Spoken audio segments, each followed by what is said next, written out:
Hello viewers, welcome back to Quest, the weekly inter-school science quiz which is brought to you by the National Council of Science Museums and Doordarshan Kendra, Kolkata. I am Gaurav Gupta and I am now going to welcome Dr. Jayanta Sthanapathy, who is the Director of the Headquarters of National Council of Science Museums. Welcome.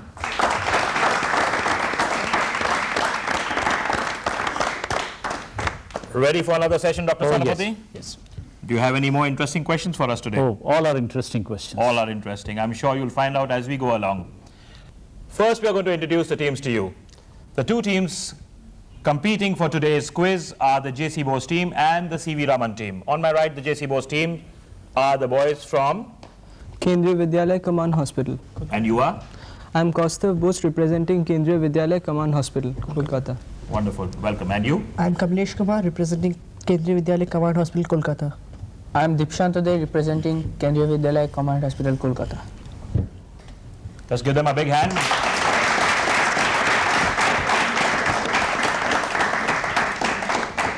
And the C.V. Raman team, Calcutta Boys School? Exactly. You are? I am Indranil Mukherjee representing Calcutta Boys School, Kolkata. I am Shrikanth Dhurjyoti Das from Calcutta Boys School, Kolkata.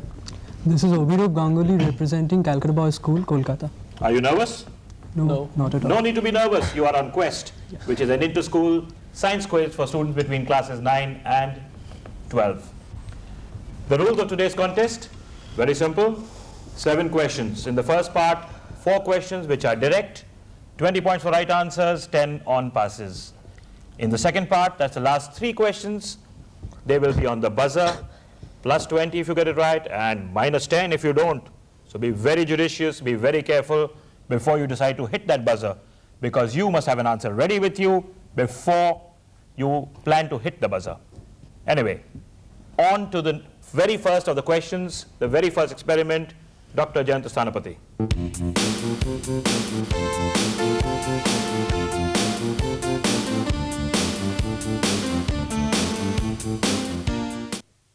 The first question for the J.C. Bose team, it's a direct question, plus 20 if you get it right. Dr. Sthanapathy. In this device, I have kept 3 channels, 1, 2 and 3. And the width of the channels are same in 3 channels. But the lengths are different. This is the shortest one and this is the longest one. On my right, the channels end at a particular height. If I release a ball from here, it attains certain distance and height. If I release the ball from the second channel, it reaches somewhere here.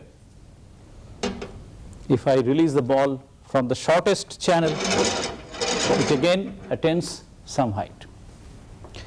And these heights attained by the ball in 3 different channels are almost same, because there is some friction in the channel, so I am saying it is almost same. Had it been perfectly smooth, it would have attained the same height. You have to tell me why, if the balls are released from the same height, irrespective of the length of the channel, the balls attain same height on the other side. That's the question. This may be represented as another form of Galileo's experiment. This was also described by Galileo also. Here we see that the ball attains nearly the same height as it is from the original distance. It is being moved from the original height only. Now, if we show it again, the ball will move the same height. And you want me to do it? Yes, sir. Okay. It touches my finger. As we see, it is relatively almost equal height. Almost equal height. So because this is also the ball having energy, it is having potential energy, and it will continue to it will not lose so much energy as it is traversing the distance. Yes. So it will move on with the. Okay, carry on. You are moving in the right direction. It will have the same, as it is moving on, the potential energy is slowly converted into kinetic energy, Yes. and it is again slowly converted into potential energy. Right. As the according to the law of conservation of energy, energy remains constant. So as it moves on, the potential energy is converted into kinetic and again into potential. So it will gradually attain the same relatively same height. Okay. And there is nothing to do with the length of the. It is irrespective, because if you see it in another plane, it will again traverse the same distance only. That's why. That's absolutely right. Thank you.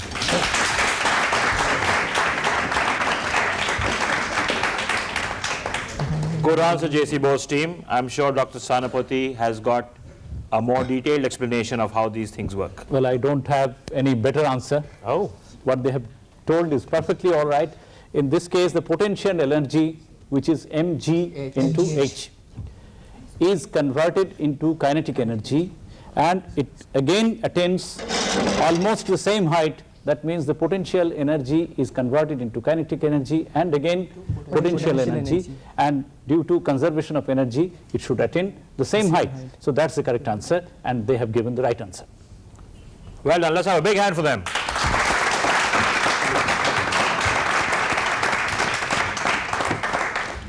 So Kendriya Vidyalaya Command Hospital off to a flying start, moving in the right direction, the same direction as the balls, I think. 20 points to you. And we'll be back with the next question, which is for the C.V. Raman team.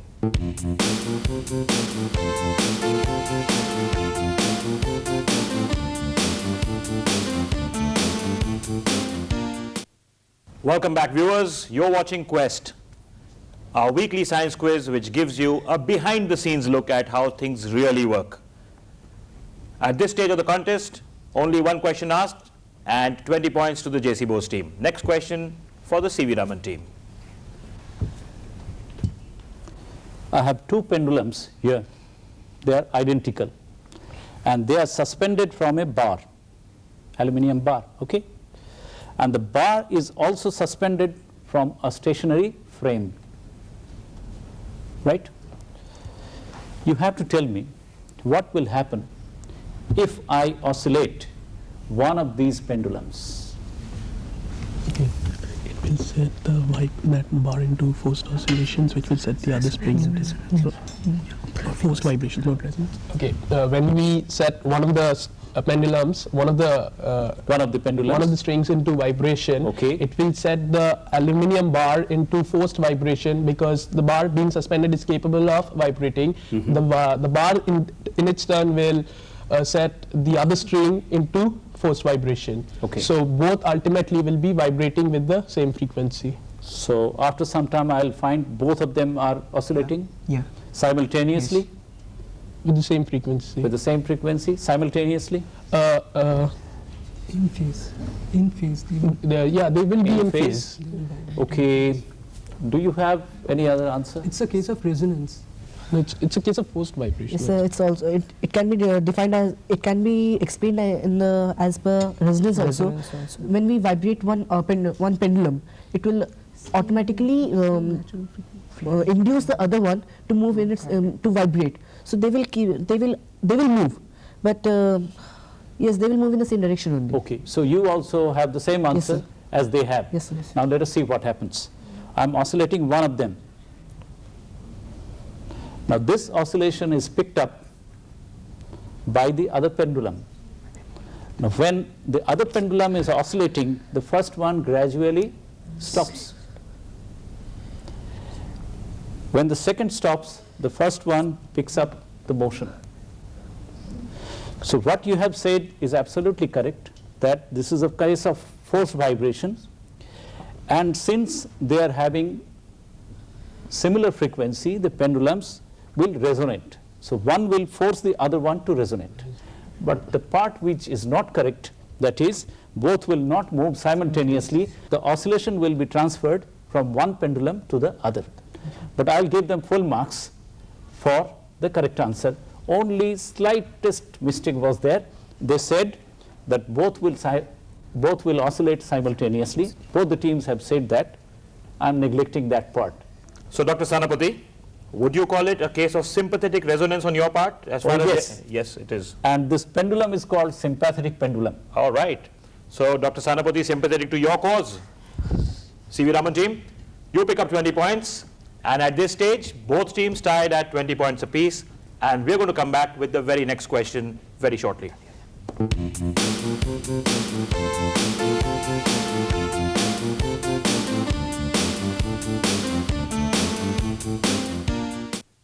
Next question for JC Bose team. I have ferric chloride in my left hand, and I am adding potassium ferrocyanide in it.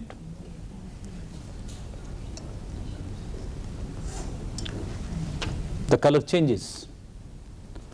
What is this precipitate? What is this blue precipitate? Potassium ferrocyanate. Potassium ferrocyanate.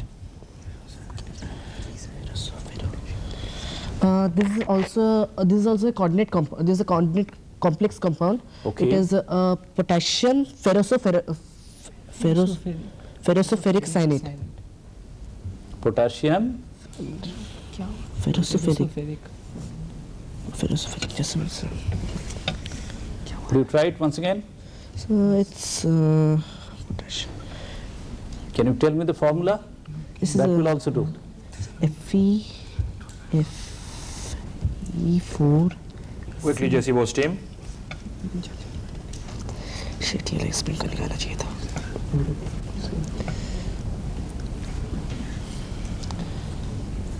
It's ferrocyanate.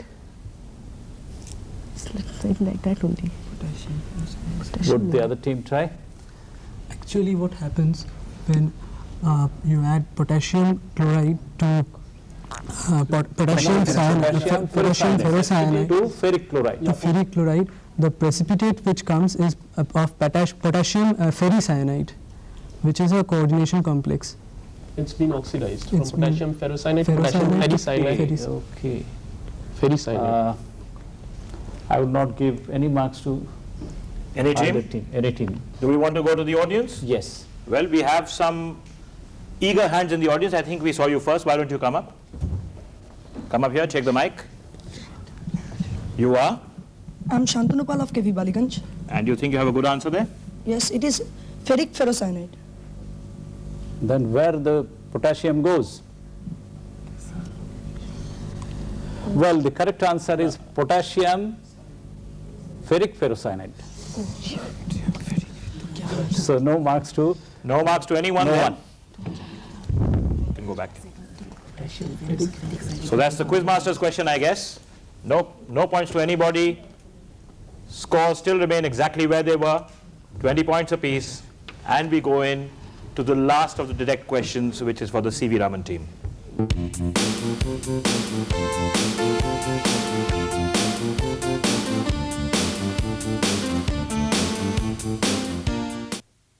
We have yet another chemistry related question. Dr. Stanapati had bowled a googly with the last one. Let's see what CV Raman team does with their question. I have silver nitrate in my left hand and sodium thiosulfate. Silver nitrate, sodium thiosulfate. I'm adding sodium thiosulfate to silver nitrate. We get white precipitate and the color changes very fast. Look at it. White to yellow, yellow to orange, red, and gradually it becomes black. I tell you there are two steps in this reaction. You have to tell me both the steps. What is the precipitate, the white precipitate, and why it has become black? Can I start? Yeah. First of all, when you add silver nitrate to sodium thiosulfate, Okay. Silver thiosulfate precipitates. Yes, that's right. And the second step of the reaction is that silver salts like silver thiosulfate are light sensitive. And when they are exposed to light, they absorb light, and it's an example of a photochemical reaction, and this causes reduction and ultimate deposition of metallic silver, so it turns black. Okay, the first part is right. I'm not sure about the second part which you have said. So for that I will go to the other term. The precipitates were of silver. Yes. And some NO2 minus ions were present in the solution, which caused the tarnishing and change the color of the solution to black. This is not correct. Can anyone from the audience? Any volunteers in the audience? Right answer? No takers in the audience? Well, in that case, I think we better go back to Dr. Sthanapati to do the honors at the end of this rather kaleidoscopic experiment. Yes, Dr. Sthanapati. We have got 50% correct answer from the C.V. Raman team. So I would think that we can award them 10 marks. All right. And the answer for the second part is the product is silver sulfide. The black compound which has been formed is silver sulfide. Right. So C.V. Raman team, you pick up 10 points only, which is half the points you could have actually gotten. You move on to 30, whereas the J.C. Bose team remains on 20. This brings us to the end of the direct rounds, and the next round is on the buzzer. So teams, get ready to become trigger happy.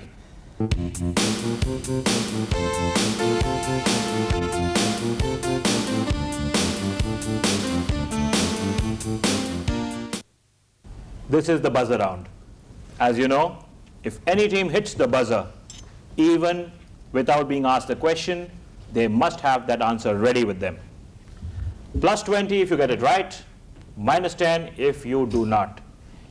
Unanswered questions by the teams go directly to the audience. Scores at this stage, 30 points to the C.V. Raman team and 20 to J.C. Bose. Over to Dr. Sthanapati. I have two nail beds here. One on my left has 225 nails in an area of 81 square centimeter. And here I have only 4 nails in the same area. Now to do an experiment, I need a volunteer. So we need a volunteer for this next one. Any volunteers? Well, I don't see too many hands up. Yes, why don't you come up?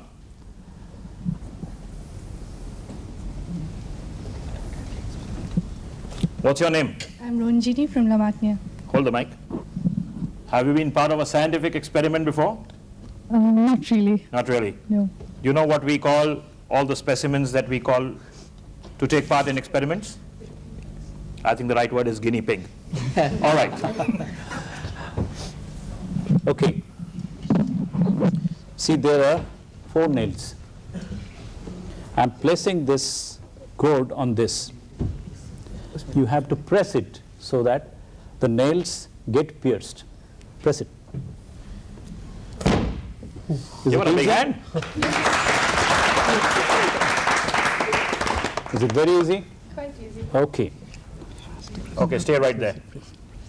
Now I need 2 more volunteers, 2 boys. Okay, we need 2 more volunteers. And strong boys.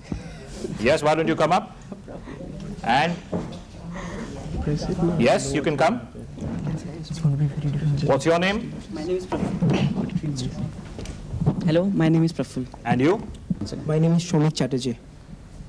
So we have to find out if you are stronger than Ronjini. Come.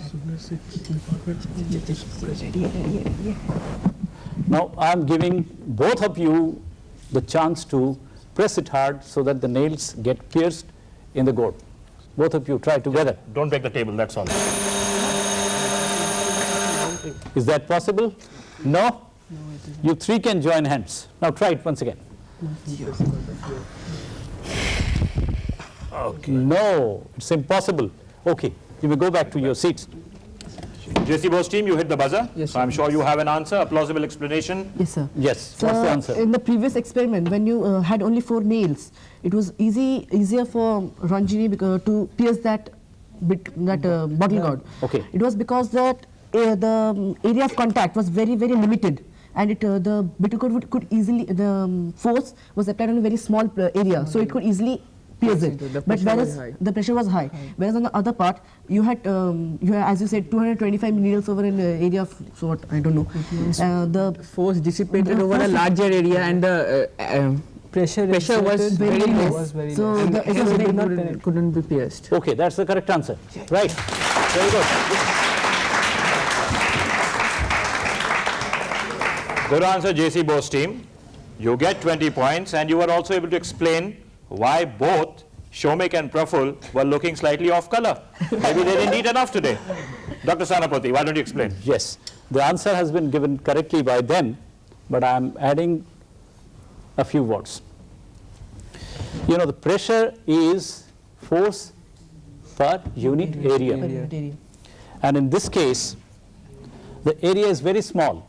So with little force, the pressure was enough to get the cord pierced. In this case, the area is more. So the force by area is much less. That is, the pressure is much less. Even 3 students could not get it pierced. That's the answer. Well, I know one thing. Next time I need someone really tough to perform up any part of the experiment, my vote will go for Ranjini. 20 points to you, JC Bose team. Sounds like a tennis score. 30-40. Next question.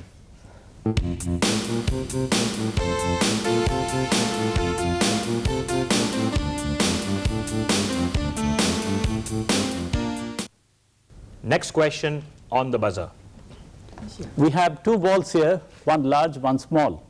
They are tied together by a string, and the string passes through a pipe. If I release this large ball, it always remains at the bottom, and the small one remains on top. This is because of the weight of the ball. The ball is heavier. That's not the question. Question is, how can you lift the ball to this height, but not by pulling like this? You have to try to understand the question. You have to lift the ball at the bottom of the pipe, but not by pulling the smaller ball as I am doing now. You have to tell me how you can do it. No team trying? Nobody going for the buzzer? I'm afraid we don't have any takers. Audience, yes? Would you like to answer? Please come up here.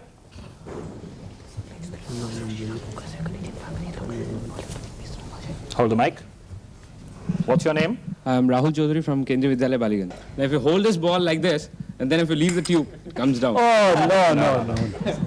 Sorry, Rahul. Yeah. We were asking you how to make the ball Go up. Yes, something like more like lift karade here. Anyone in the audience? Nobody else? I think Dr. Sanapati, you will have to give us that answer. Okay, let me show you how this can be done. The larger ball was at the bottom and the smaller one on top of the pipe. And if I rotate this, see, is that possible? Yes, sir. Okay. Now tell me if any one of you have the correct answer. Yeah, we can press. It's not No. necessary. Okay, because it's because of the Centrifugal centrifugal force. acceleration necessary to rotate the smaller ball, and it causes a tension which pulls up the heavier ball. Heavier ball. Right.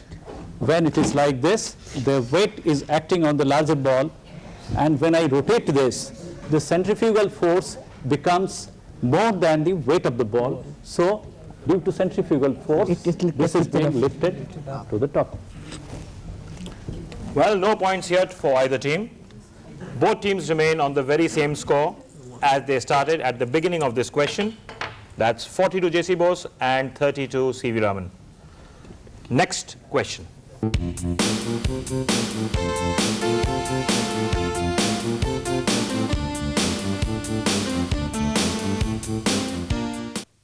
Welcome back. Last question of today's quiz. 40 points to JC Bose team, 30 to C.V. Raman. Any team can win. Let's see what happens. I have some liquid in this glass, and I have some grapes. The grapes are dipped into the liquid.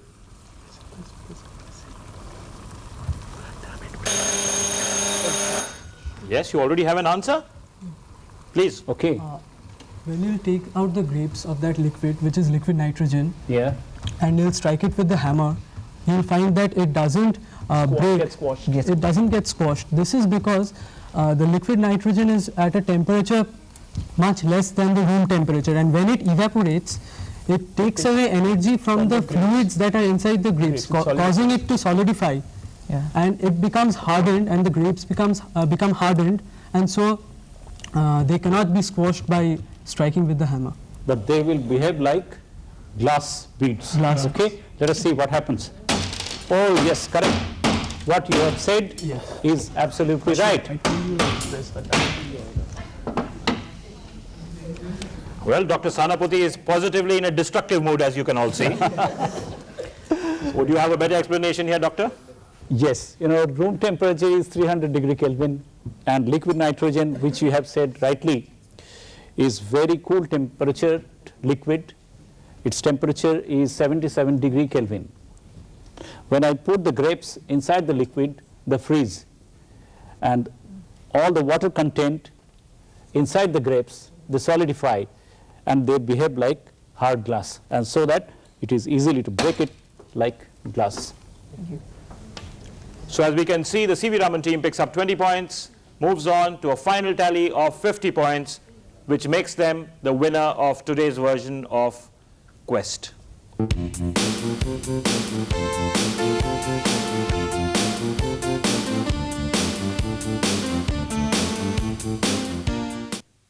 We are now at the very end of today's episode of Quest, the Inter-School Science Quiz program. The winners today, the boys from Calcutta Boys School. That is the C.V. Raman team. Well done. Let's have a big round of applause for them.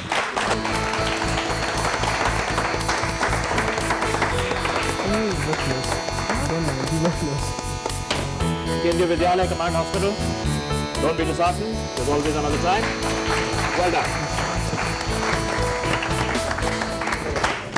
Thanks for coming for our show. Do write in to us with your responses on what are your suggested changes, and if you've liked watching our show. And if your school wishes to take part, the address is Quest, care of Doordarshan Kendra, Kolkata, 18/3 Uday Shankar Sarani, Golf Green, Kolkata 95. We'll see you again next week at the very same time. Till then, it's goodbye.